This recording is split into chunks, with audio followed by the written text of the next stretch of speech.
Good morning students. पिछले lecture में हमने पॉलिटिकल का सेकंड चैप्टर अंडरस्टैंडिंग सेकुलरिज्म के बारे में पढ़ा और ये हमारा आधा भी रह गया था। तो हमने इसमें पढ़ा है कि सेकुलरिज्म जो होता है, धर्मनिरपेक्षता, वो क्या होता है, क्या होती है वो, तो और कि क्या है। Previous chapter you read about how the Indian constitution contains fundamental rights. इसके पहले चैप्टर में हम पढ़ चुके हैं कि किस तरह से भारतीय संविधान में हमको मौलिक अधिकार दिए गए हैं, जो हमको हमारे ऊपर होने वाले जो हमारे जो अत्याचार हैं या जो हमारा शोषण है उससे हमारी रक्षा करते हैं। और इंडियन कॉन्स्टिट्यूशन में हर व्यक्ति को भी ये फ्रीडम दी गई है कि वो किसी भी धर्म को मान सकता है, उसकी प्रैक्टिस कर सकता है, उसकी पूजा पाठ या जो भी जिस भी तरह से वो उसका धर्म मानना चाहे वो मान सकता है। और ये चीज़ भी दी गई है कि जो राज्य है, जो स्टेट है, वो और जो रिलीजन है, पावर ऑफ रिलीजन है और पावर ऑफ स्टेट, इन दोनों को सेपरेट रखा गया है। मतलब कोई भी राज्य किसी भी एक धर्म को बढ़ावा नहीं देगा, ना ही एक धर्म से वो दूसरे धर्म पर अत्याचार कर सकता है या उसको मानने से रोक सकता है। तो फिर हमने ये देखा था कि why is it important to separate religion from the state, कि जो रिलीजन है उसको स्टेट से, राज्य से क्यों अलग रखना इम्पॉर्टेंट है, तब अलग अलग रखना दोनों क्यों इम्पोर्टेंट है। हम देख सकते हैं कि यदि कोई राज्य एक धर्म को मानने वाला हो तो वो उसी धर्म को बढ़ावा देगा और दूसरे धर्म के लोग वो जो हैं वो उन पर बहुत ज़्यादा जो है अत्याचार किए जाएंगे या उन पर उनको बोला जाएगा कि आप इसी धर्म को मानो क्योंकि ये धर्म वाला ही स्टेट है। तो इस तरह की बहुत सारी चीज़ें हैं जो दी गई हैं इसमें हमारे कॉन्स्टिट्यूशन में। और ये भी कहा गया है कि जो फंडामेंटल राइट्स हैं उसकी एक डेमोक्रेटिक सोसाइटी में बहुत ज़्यादा इम्पोर्टेंस है। और हमारे जो लोकतंत्र जो देश है, हमारा लोकतांत्रिक देश है, उसमें हमें जो फंडामेंटल राइट्स दिए गए हैं उसको हमें ये अधिकार है कि हम उसकी रक्षा के लिए कोर्ट भी जा सकते हैं, तो उसकी रक्षा करने के लिए, ताकि उसका वायलेशन ना हो। तो हमने ये भी पढ़ा कि व्हाट इज़ इंडियन सेकुलरिज्म, कि इंडियन सेकुलरिज्म क्या होता है, भारतीय जो धर्मनिरपेक्षता है वो क्या है। तो सबसे पहला पॉइंट ये है कि जो रिलीजियस कम्युनिटी है डज नॉट डोमिनेट अनदर, मतलब एक धार्मिक समुदाय दूसरे धार्मिक समुदाय को नहीं दबाएगा। और एक ही जैसे the some members do not dominate the other members of the same religious community, एक ही धार्मिक समुदाय में जो लोग हैं, मतलब एक ही समुदाय के जो लोग हैं, धार्मिक समुदाय के, जिसमें कुछ पावरफुल लोग होते हैं, कुछ मतलब कम पावरफुल लोग होते हैं। तो जो पावरफुल लोग हैं वो दूसरे लोगों को नहीं दबाएंगे, उनको डोमिनेट नहीं करेंगे। that the state does not enforce any particular reason nor take away the religious freedom of individual, तो कि राज्य न तो किसी खास धर्म को थोपेगा अपने लोगों पर और ना ही लोगों की धार्मिक स्वतंत्रता को छीनेगा। तो ये जो तीन जो पॉइंट दिए हैं वो हमको इंडियन सेकुलरिज्म के संदर्भ में दिए गए हैं। अब आगे हम नेक्स्ट में पढ़ते हैं गवर्नमेंट हाई स्कूल।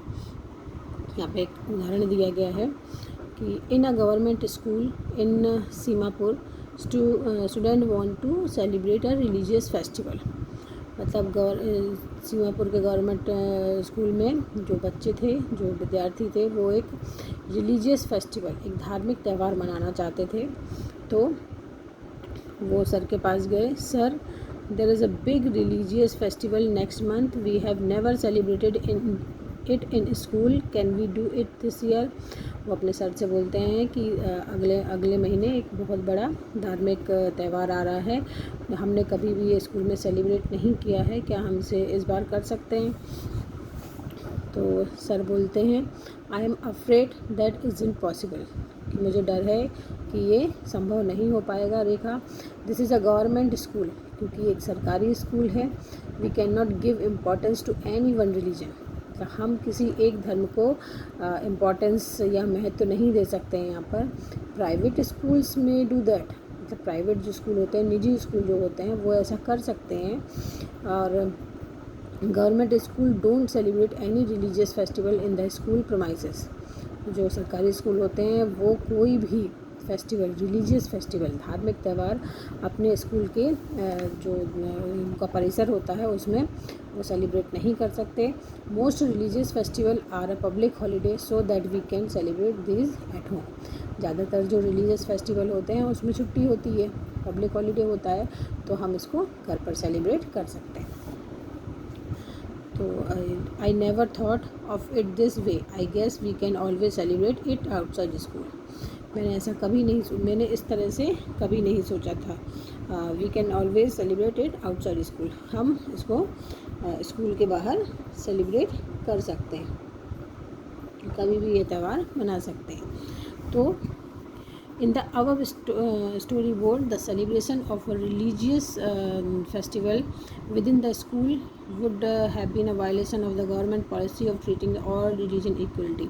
तो आपने जो ये ऊपर जो ये देखा, इसमें स्टोरी बोर्ड में ये दिया गया है कि जो रिलीजियस फेस्टिवल है वो गवर्नमेंट स्कूल में इसलिए नहीं सेलिब्रेट हो सकता क्योंकि जो गवर्नमेंट है उसकी पॉलिसी होती है। हमारे संविधान में भी ऐसा दिया गया है कि सरकार किसी भी धर्म को महत्व नहीं देगी, मतलब एक धर्म को महत्व नहीं देगी। तो गवर्नमेंट स्कूलों में कोई भी धार्मिक त्यौहार नहीं मनाया जा सकता क्योंकि ये है एक तरह का वायलेशन, जो गवर्नमेंट की पॉलिसी है, जो सरकारी नीतियाँ हैं उसका वायलेशन, उसका उल्लंघन होता है। तो government school can not promote any religion either in their morning prayer और थ्रू रिलीजियस सेलिब्रेशन। तो जो गवर्नमेंट जो स्कूल्स हैं वो किसी एक धर्म को प्रमोट नहीं कर सकते, चाहे वो उनकी सुबह की जो प्रार्थना हो उसमें या किसी भी रिलीजियस जो सेलिब्रेशन होता है उसमें। तो this rule does not apply to private school, पर ये जो रूल है वो निजी स्कूलों में अप्लाई नहीं होता है। अब यहाँ पर एक और एग्जाम्पल दिया गया है, the second way in which Indian secularism works to prevent the above domination is through a strategy of non interference. जो दूसरा तरीका है उसमें जो धार्मिक जो वर्चस्व होता है उसको रोकने के लिए भारतीय धर्मनिरपेक्षता का एक दूसरा तरीका है हस्तक्षेप की नीति, मतलब नॉन इंटरफेरेंस। इंटरफेरेंस होता है हस्तक्षेप, नॉन इंटरफेरेंस मतलब हस्तक्षेप, तो उसमें हस्तक्षेप ना करना। तो this mean that in order to respect the sentiment of all religion and non interfere with religious practice. तो इसका मतलब ये है कि सभी धर्मों की भावना का सम्मान करना और धार्मिक क्रियाकलापों में दखल ना देने के लिए जो राज्य है वो कुछ जो छूट है, कुछ खास धार्मिक समुदायों को छूट देता है, विशेष छूट देता है। उसमें ऐसा ही ये एक एग्जांपल यहाँ दिया गया है, a group of friends who recently bought scooter are meeting to go for a ride together. मतलब एक दोस्तों का जो ग्रुप था, हाल में ही स्कूटर खरीदे उन्होंने और साथ में स्कूटर की सैर पर जाने के लिए वो तैयार थे। तो बोलता है hey I hope you have a helmet. जो पूछता है दूसरे से कि तुम्हारे पास हेलमेट तो है ना। You know the law in Delhi requires that you wear one. मतलब तुम्हें दिल्ली का कानून पता है ना कि तुमको उसको पहनना पड़ेगा। तो why aren't you wearing a helmet, तुम हेलमेट क्यों नहीं पहन रहे हो। Do you want to be fined, क्या तुम फाइन भरना चाहते हो।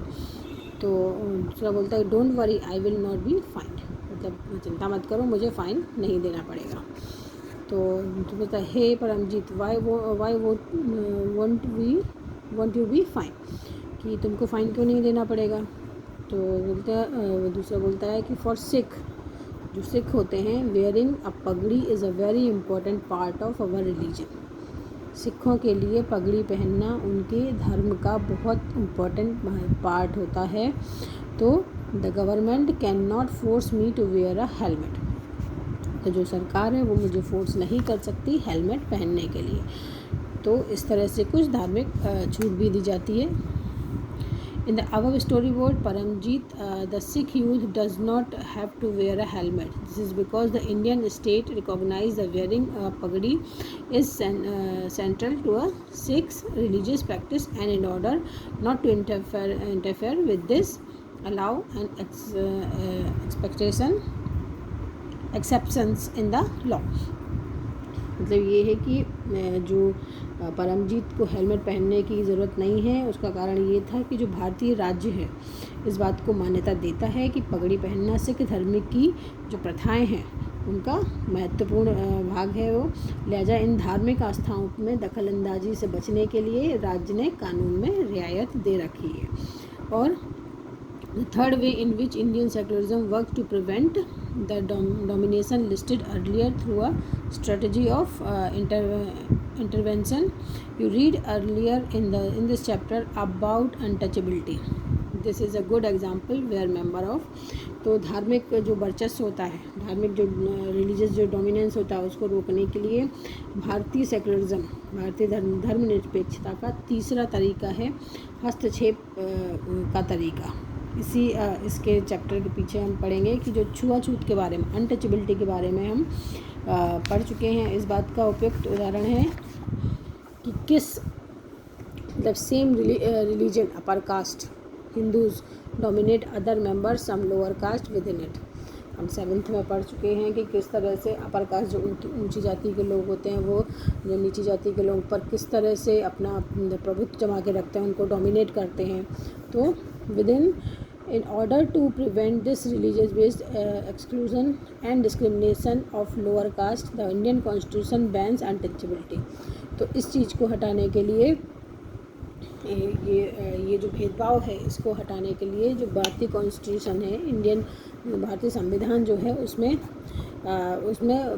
अनटचेबिलिटी को, छुआछूत को बैन कर दिया.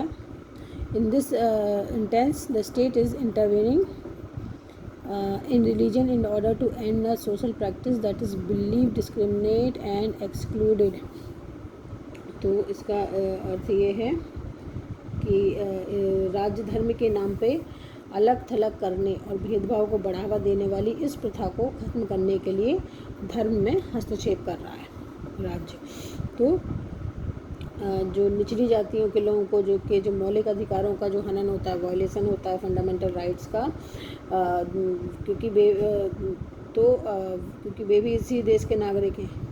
इसी तरह जो माँ बाप की संपत्ति में बराबर हिस्से का अधिकार का सम्मान करने के लिए राज्य को समुदायों के धर्म पर आधारित निजी कानूनों में भी हस्तक्षेप करना पड़ता है. तो हमारे यहाँ ये है कि जो जैसे धर्म है, हिंदू धर्म है, उसमें ये जो ऊंची जात और नीची जात वाला सिस्टम बहुत चलता है. तो उसमें राज्य इन कानूनों में इसमें हस्तक्षेप कर सकता है, मतलब इंटरवीन कर सकता है. पर उनकी और उसमें ये इसको अनटचेबिलिटी को, छुआछूत को ख़त्म किया.